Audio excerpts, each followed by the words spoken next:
Welcome back to the VDTV Breakfast Show. This is the Big Story segment. This is where we break down some of the key issues shaping our economy, our industry, and our nation. My name is Elizabeth Musa, and today we will be exploring the way that forward for home seekers, citing inflation and high cost of building materials. We'll be looking at possible solutions and effects of this subject matter for aspiring homeowners. Now, the housing situation in Nigeria at the moment has reached a crisis point. Now, for many home seekers, especially low-income earners, this situation is as hopeless as it is frustrating. In many towns, especially in the urban centers, decent housing and accommodation have remained a mere dream for millions of citizens due to affordability issues. In recent years, efforts by many private developers at improving housing delivery have been hampered by rising inflation and other adverse macroeconomic conditions which have pushed construction costs to frightening levels, thereby limiting the developers' capacity to build more houses for prospective buyers. This morning, we're joined by an industry stakeholder, estate surveyor and valuer, Mr. Chudi Ubosi, to share insights with our audience on how home seekers can navigate the challenge of housing delivery in the country. Now, Mr. Ubosi is a fellow of the Nigerian Institute of Estate Surveyors and Valuers, NIESV, and is the managing partner at Ubosi LA Plus Co., an estate surveying and valuation firm. And I'm not doing this alone. I'm also doing this alongside Mr. Chuka Uroko, who is our property editor here at Business Day. You're welcome to the show, sirs. Thank you very much. Thank you very much for having us. Thank you very much. So let me start by asking you this question. Firstly, can you give us an overview of the housing challenge in Nigeria? How deep is it? Thank you very much for inviting me. I think we'll start by saying that it's deep. The problem is there. It's visible to all of us. In terms of qualitative and quantitative housing, there is a problem. Even by the world UN standards, you would hear that, look, even the quantity of housing that we tend to have, many of them are not even adequate based on the standards of the UN. And then in terms of quantitative, depending on who you're speaking to, I mean, we're going to be looking at figures of 10 to 20 million in deficit. So the problem is indeed deep. And you may then ask why. The first thing we'll say is that the government at many stages and many levels have not paid adequate attention to the issue of housing, to the issue of land. Take that, then we'll go to the cost of even the price of land all over the nation. It's very expensive to get land. Talk about building materials, then talk about income levels. The income levels are still so low that even those who desire to own some of these accommodations and even to rent, to just basically lease a place where you can stay over 1 year, 2 years, it's becoming more and more difficult. And then to cap all this is that there are no mortgages. In many of the developed countries, there are mortgages. 60 years, more than 60 years after our independence, we used to have mortgages in the early days, in the 70s, late 60s and early 70s, but no more. That has been, it's now out of the window. And what we have today, people will tell you, yes, the banks will tell you they're giving you mortgages, but indeed what they're giving you are commercial loans. You can't take a mortgage for 25%. And you're told to pay it back in 5 years. A mortgage would usually be something of 20, 25, sometimes 30 years, depending on your age, and then at interest rates of 3, 4, 5%. So it's easy for you to take it from your income, your monthly income or your business income, and pay something every month. And you know that in 20 years, in 30 years, you will own the house. And even if you don't want to own it, you can still sell it somewhere down the road, take out your equity and get a bigger property. But that's the state of our housing industry as it is today. I know Mr. Chuka has probably loads of questions in the oven that he wants to ask you. So I'm just going to let Mr. Chuka do the next question. Well, we are welcome to the studio once again. And my question borders on just what you said as why. Why do we have the crisis? Yes. You have enumerated a number of reasons for that, but I would like to point out that Nigeria is just a population of 200 million people. Frequently, analysts cite population as part of our problems for having what we are having in the country today. But there are some countries in the world who have even more than that kind of population, yet they don't face the kind of challenges we do. Why are we so different? Okay. Thank you, Chuka. Let me, when you say there are some countries in the world, let me start by saying that 200 million population, there are probably only 5 or 6 countries bigger than we are. The US, maybe India, maybe China, maybe Indonesia, and so on. I think the first thing I will say is this. Look at those countries, look at their land mass. India has, I think, a 1.4 million square meter, sorry, 9 million square meters land area, or the US. Some of them are 10 times the size of Nigeria, which is 920,000 square kilometers. So that again is just, look, they have land. We are 900,000 square meters. These guys are 9 million square meters, 6 million square meters land area. But they do have, yes, much more population than we do. But that's just one. The next thing would be, let me say this, every country, no country has actually really solved their housing problems. Let's completely.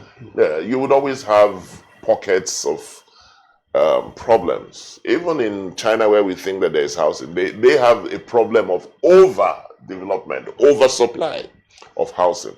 But yes, we have our problems. And again, why is it so? It's primarily because the government has not paid adequate attention to housing. When we talk about the Maslow's hierarchy of needs, housing is top. Housing is top.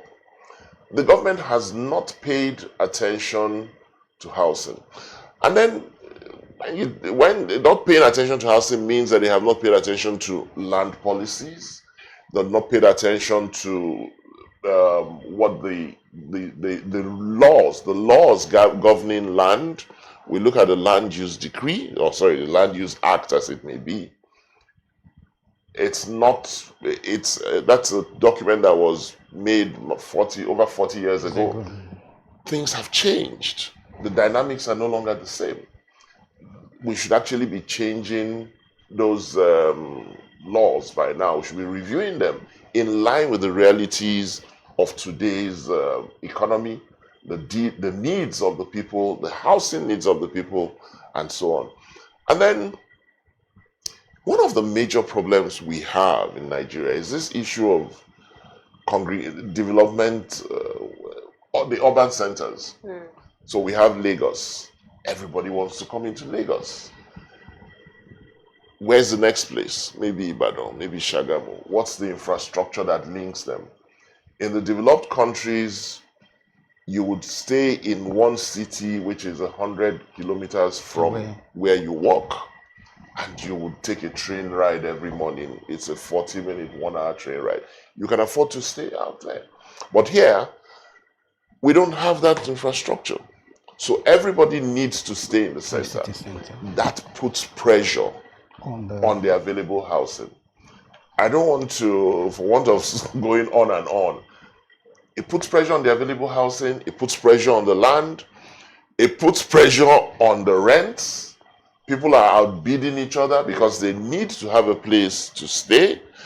And then the cost of providing this accommodation then makes it difficult for even people, the private sector or the public sector, to go on and keep developing at the speed at which the economy is growing, at which people need these properties. So speaking of the private and public sector, as you've mentioned, what are their different roles, or how should they be collaborating? Let me start with the public sector. The public sector is government. What is government's role? provide us an enabling environment to do business. Provide us an enabling environment to get on with our lives. We don't have to worry ourselves with what you guys are doing, but give us an economy that works. Give us a system that enables us. I get up in the morning, I want to go to Chuka's house, I want to come to business day. It's a smooth drive. I'm not worried about bad roads, I'm not worried about security, and so on. Give us the enabling environment.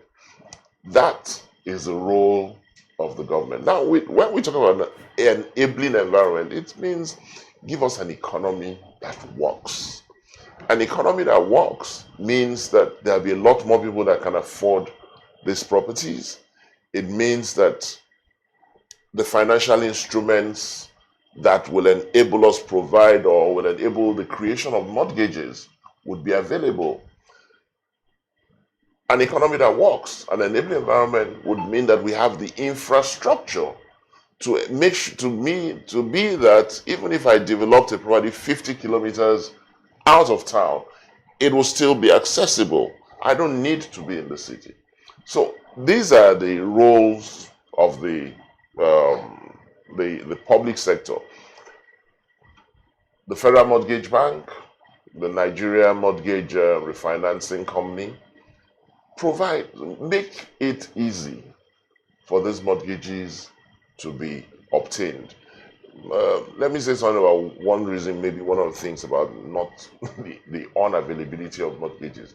Today, the bankers will tell you that 95%, between 90 and 95% of the deposit is call money. Call money means that if I write a check today and walk into my bank, they have an obligation to give me my money.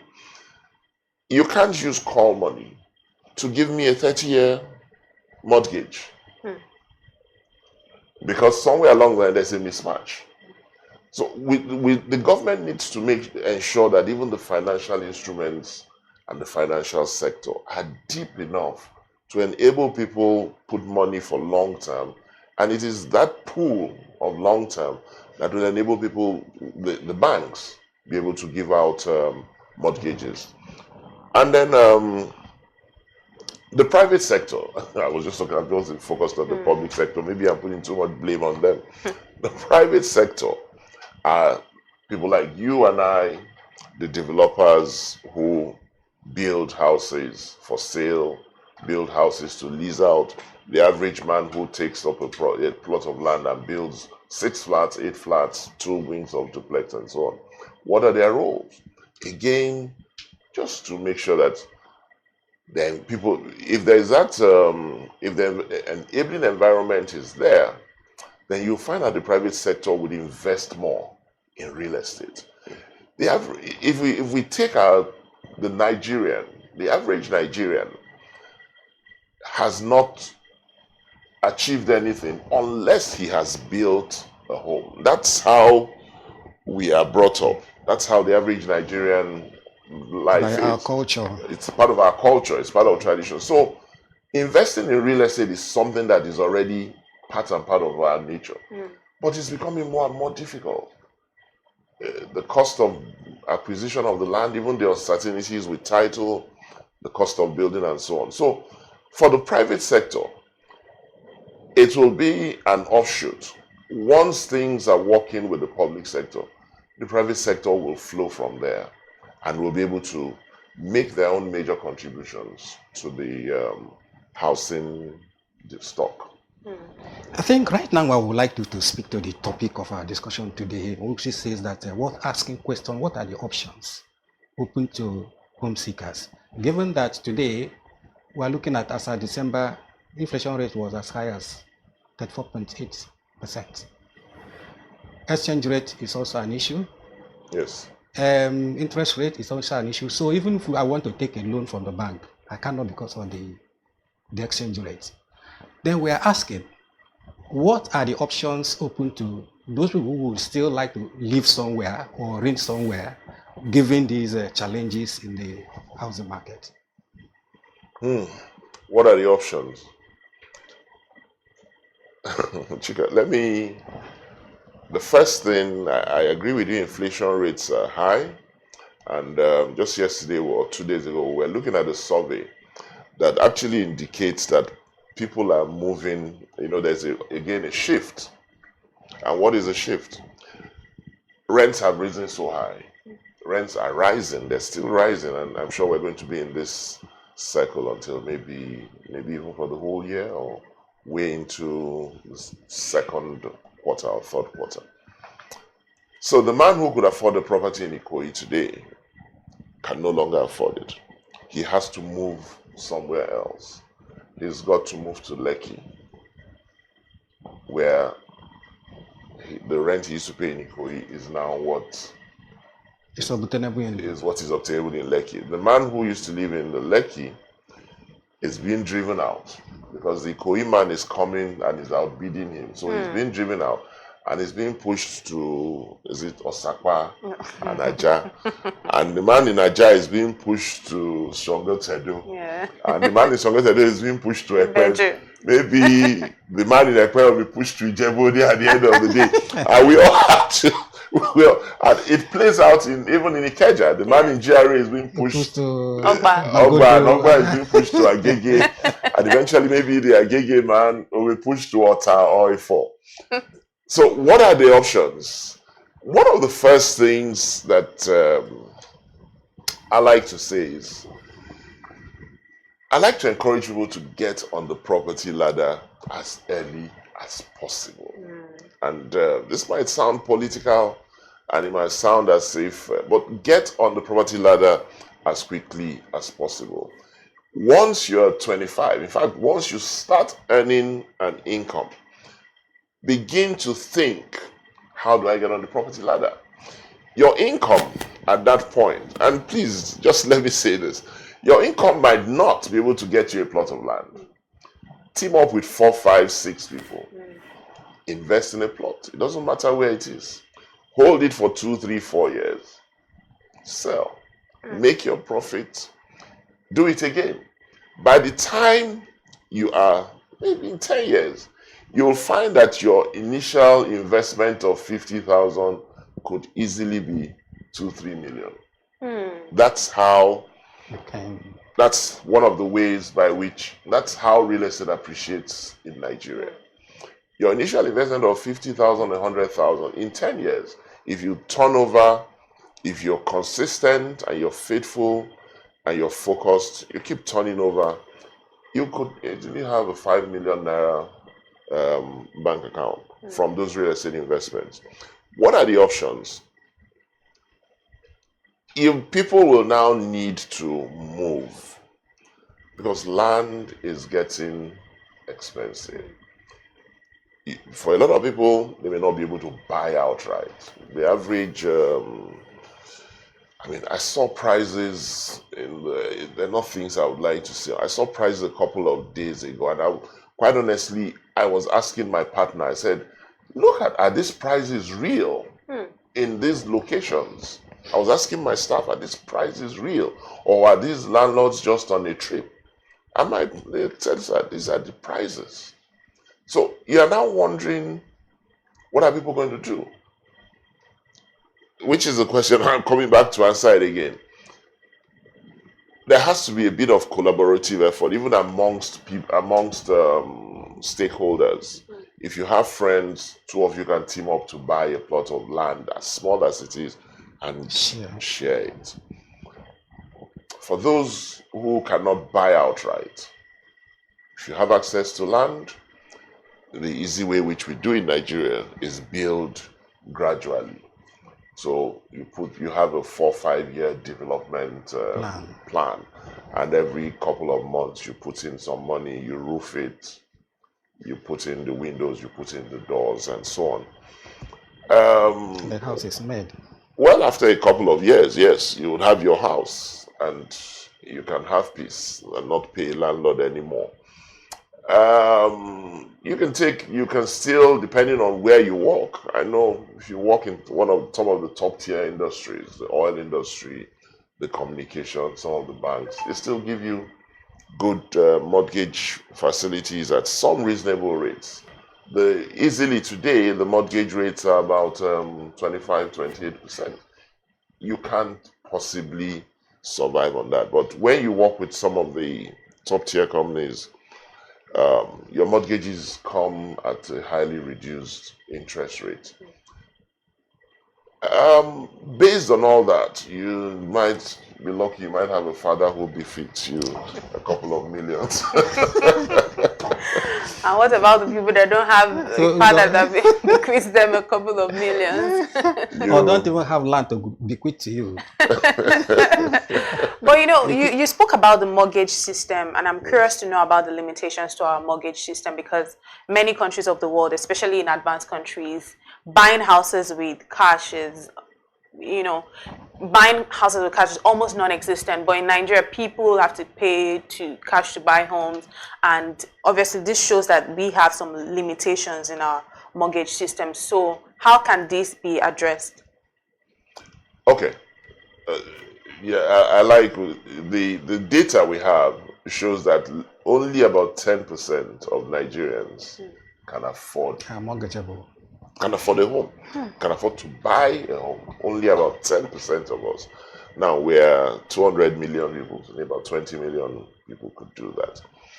I would even think that figure is lower.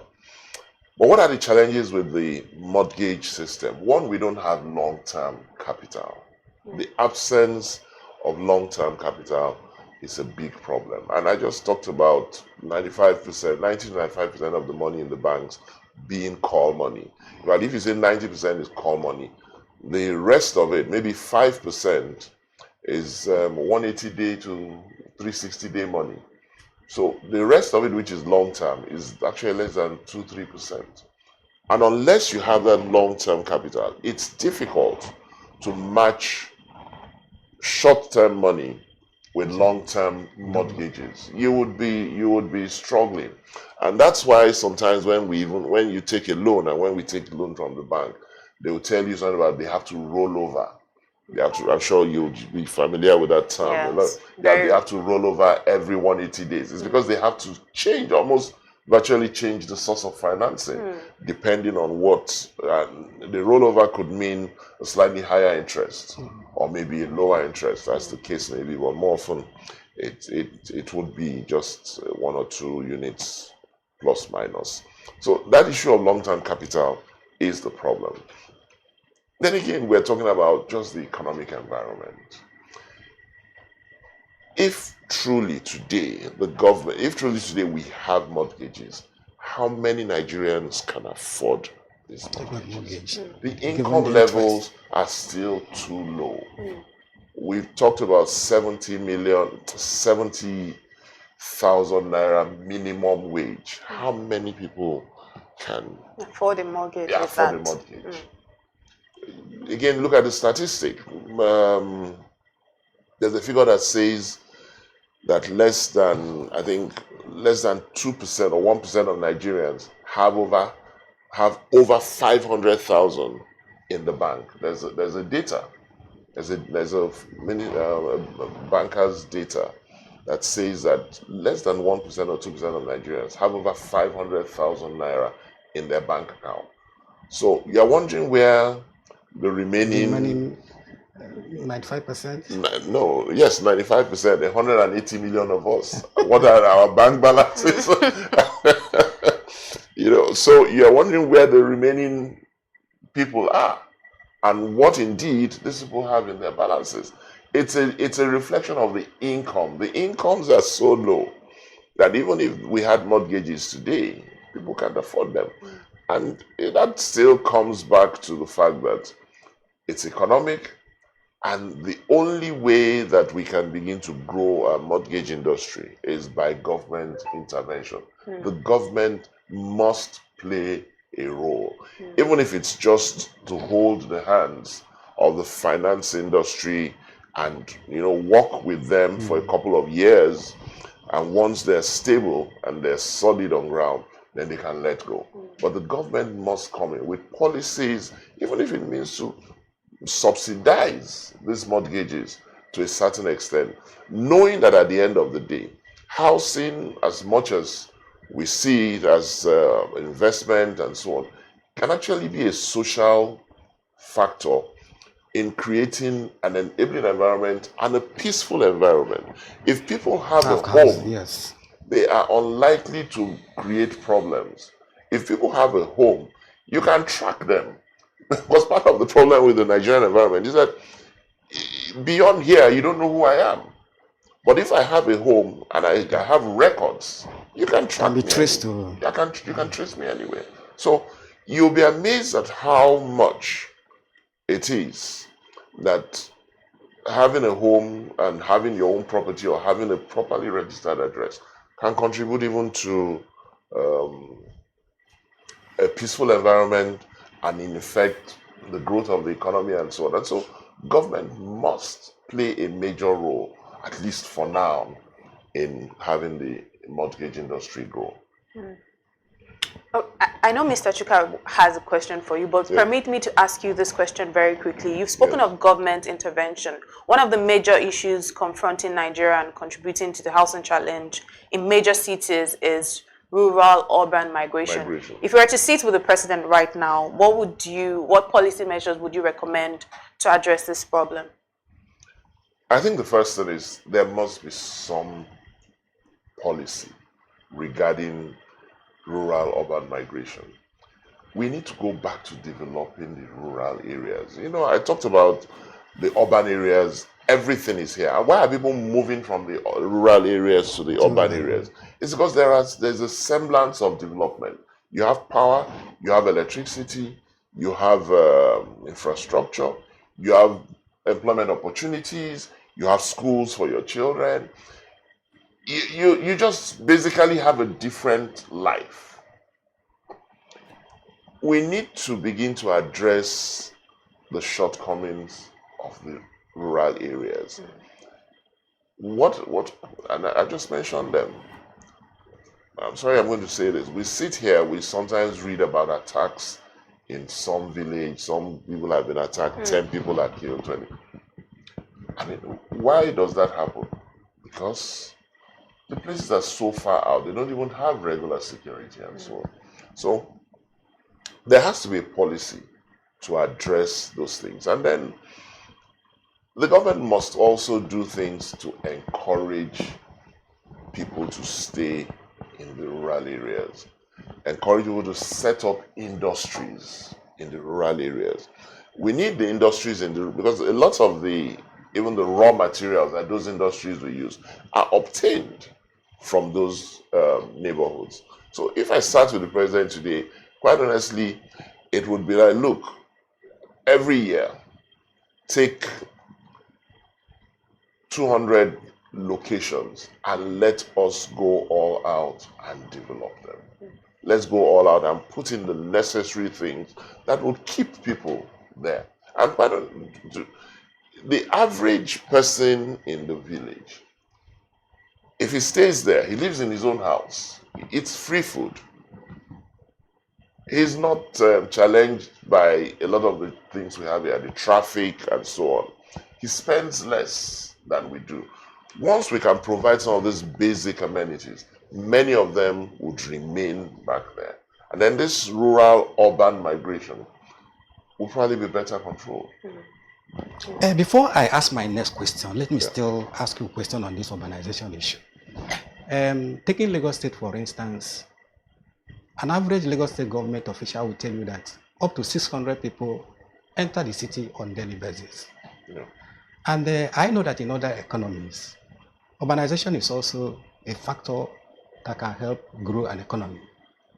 If you were to advise the government of this state, for instance, what would you tell Isamolu about how to, harness the opportunities in the number that we have here to grow the economy of the state, and at the same time solve the problem of destitution and the rest of them, all the challenges that go with too many people not having houses in a city like Lagos? Okay, what I would say is, I think your figure you might be understated. I think the figure from the Lagos State is probably about 2,000 people. There's a net entry of about 2,000 people every day into Lagos. Believe me, the first thing that we all know, and is that the development cannot cope with the influx of people. The rate of development cannot cope with the influx of people. Lagos is the smallest state, by the way, By landmass. by landmass. We still have Badagry, we still have Ekpe at one end, with Korodu at the other at one end. But Lagos remains the smallest state by landmass. The influx of people at a net entry of about 2,000 a day is more than any state in the country receives. The problems we face today are simply because of that entry.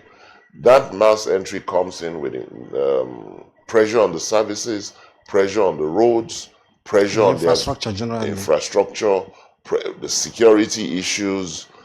You don't know, you come out in the morning, you drive on some roads, you see 100 people sleeping on the roads, and you know that they have no home. These guys cannot be identified.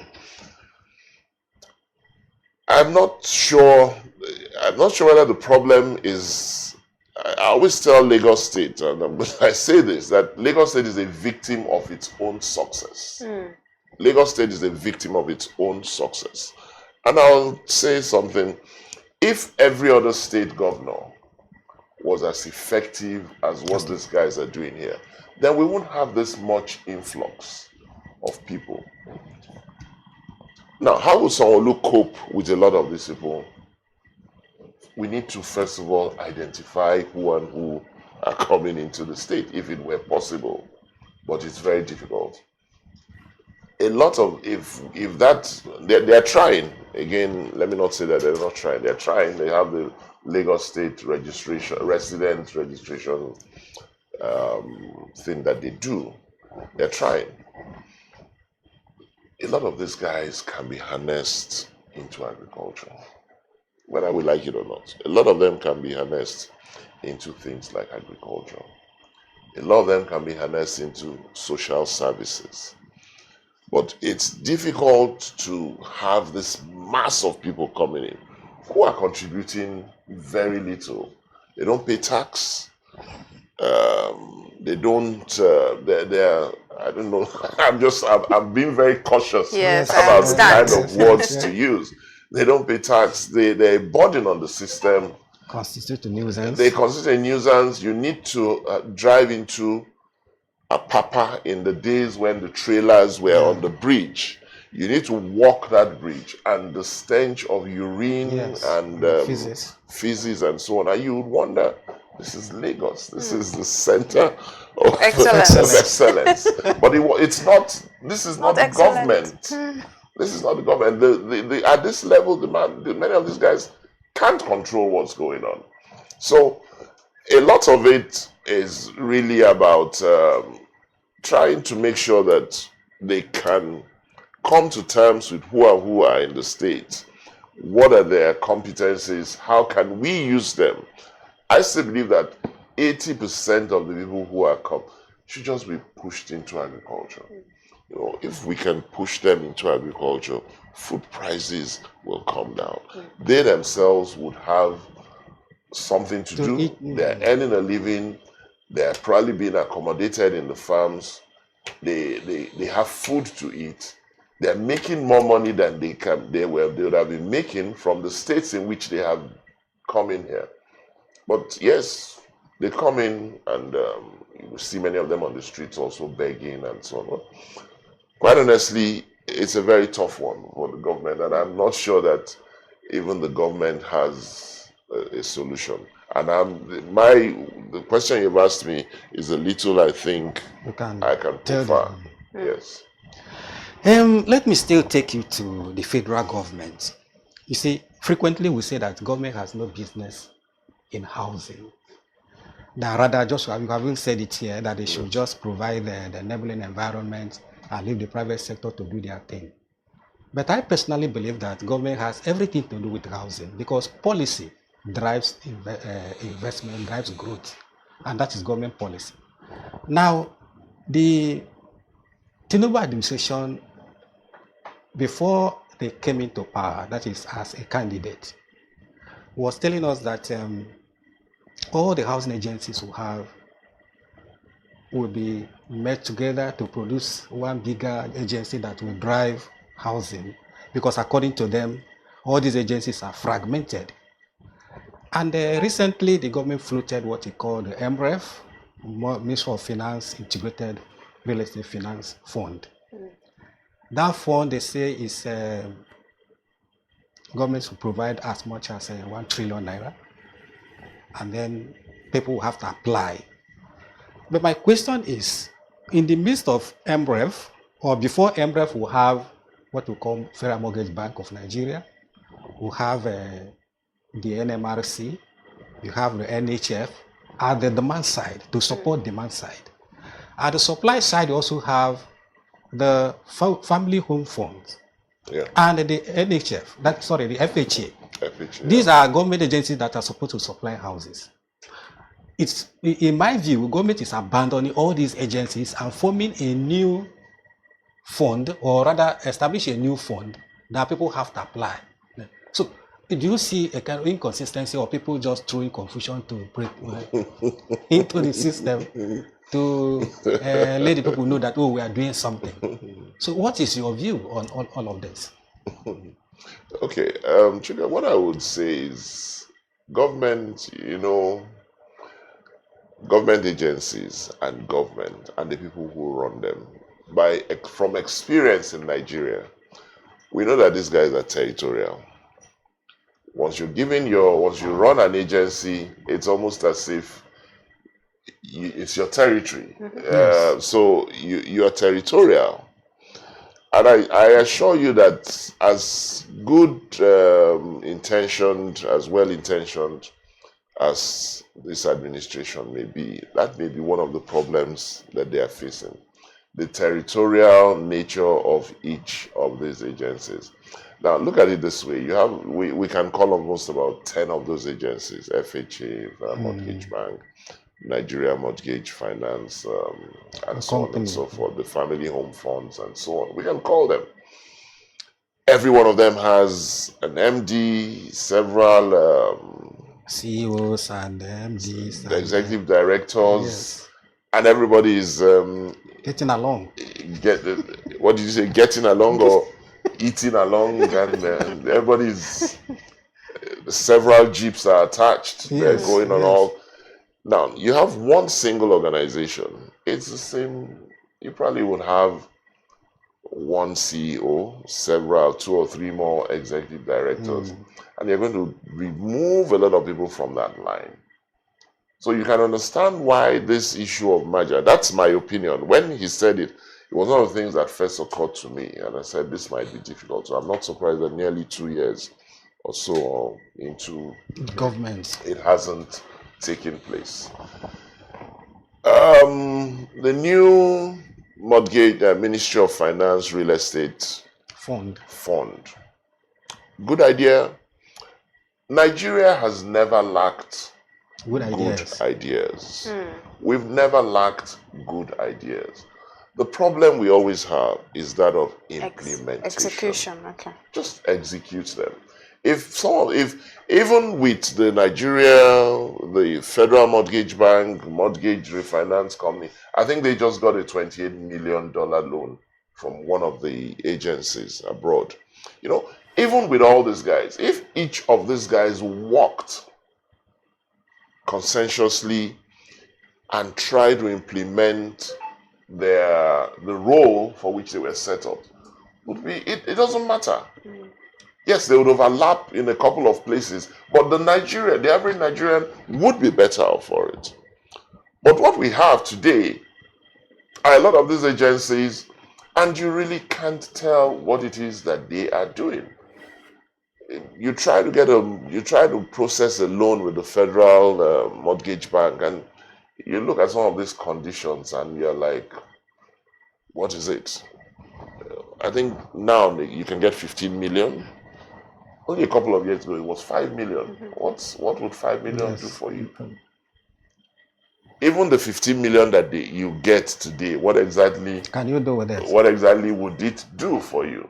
But that aside, your question is, what do I think of all these agencies? The point is, there is more than enough. We are 200 million Nigerians. If we have 10 agencies servicing 200, their roles may overlap here and there, but we will be better off for it if they were focused and working conscientiously according to the template, the terms of their reference and the terms of who they were set up. We won't have any problem. But today we have people who they're territorial, spend most of their time attending seminars and workshops, and flying up and down. You said that. I didn't say that. Yeah, so so that's it. Because we have to go now, we've overspent time. I'll just ask if you have any final words to say. I think before that, I would, because the aim of this conversation is for us to point to home seekers where it will be easy for them, or how it will be easy for them to own homes. You are a professional real estate agent by being an estate surveyor and valuer. Now, what 3, 4, 5 places can you point to people who are looking for rents where they can get that affordably? There's nothing that is affordable. There's nothing that is not affordable. It just depends on where you stand and what you are looking for. The kind of, if you call me today as a practitioner and say, look, I'm looking for a flat, I want to buy a flat in Ikoyi, the first thing I would ask you is, how many bedrooms? 2 bedrooms, 3 bedrooms, 4 bedrooms? What part of Ikoyi do you want?